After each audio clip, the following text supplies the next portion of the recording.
All right, today we're going to talk about reflections. The next one is reflections. We already talked about translations. Out of the three, this is the second one of reflections. They're also called flips because you do need to flip them. A couple things you need to know. Again, we have graph paper, and you can see we've numbered our x-axis and our y-axis. And here you can see these red lines drawn here. These red lines represent mirror lines. So I'll put a little M under them. And anytime you do a reflection, you always have to remember that it's like looking into a mirror. The object's going to flip to the other side of the mirror. And at the same time, you need to remember that the amount of space between the object in the image and the mirror always has to be the same on the flip side.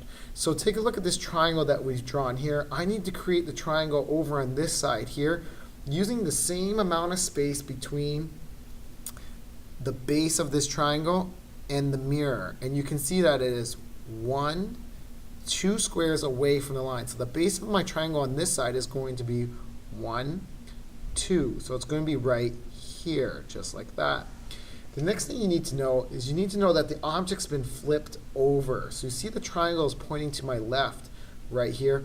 It's going to flip to the other side, and it's going to look just like this. And so now we have a flipped triangle on the other side, equal distance apart. Always remember that equal distance. Again, here's another object we can work with.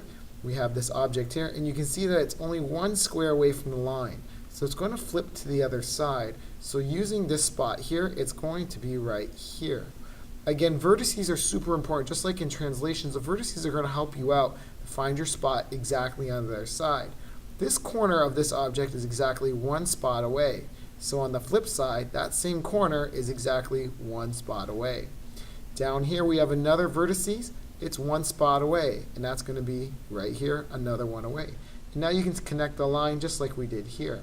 And now you can see that this dot here, this vertex is 1, 2 line away stacked up. This one is 1, 2 right there. This vertex right here is 1, 2 away, 1, 2 right there. And there's another one on top of it, 1, 2, 3.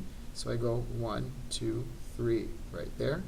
And there's one more in the corner here, and it goes 1, 2, 3.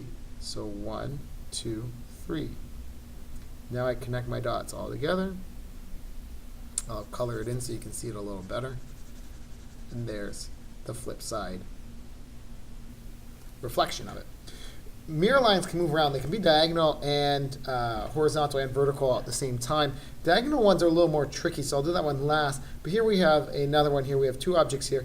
And notice how far this object is away from the mirror line. Well, it needs to be the same distance away on the other side. Again, the vertices are going to be key in helping you in figuring out how much further to go and where they fall on the other side. This one's a little easier because you can see the shape of it. It's a long rectangle, and you can also tell it's just 1 square away. The corners are just 1 square away, so I'm going to just go draw my dots there. There's the beginning of this right here. And then we need to figure out how long to go.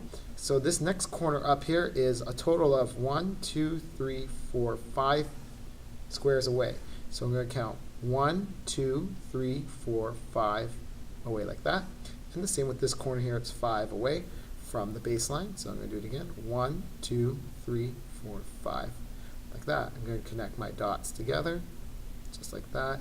And you can even confirm it that there's 1, 2, 3, 4 empty blank squares in the middle, and 4 empty blank squares wide. So this is an exact match. This one here is a little more tricky, but let's try to do it right now. We can see these 2 vertices are exactly 1, 2, 3 away. So 1, 2, 3 right there. 1, 2, 3, 1, 2, 3 like that. So now we have the first part of this object. And then we know that this vertex here comes out, matches up right there. 1, 2, 3, 4. 1, 2, 3, 4. And there's one more right behind it. There's a 5th one right behind it like that. And we can finish it by matching it up here, matching this one up with here, and then connect your dots together. And there you go. You have a perfect reflection. Our last one, the diagonal line over here, gets a little bit tricky. One way you can turn a diagonal line is you can turn it so it looks like a horizontal line or a vertical line, just like that. And again, use the vertices to help you figure out where it's going to fall on the other side. And remember, your object's going to be flipped on the other side. So here you can see we have the mirror line right here, And you can see that from the mirror line, there's two squares with this vertices right here. So 1, 2. So that means on this side, I'm going to go 1, 2, like that. And this time here, we have 2 down, 1, 2.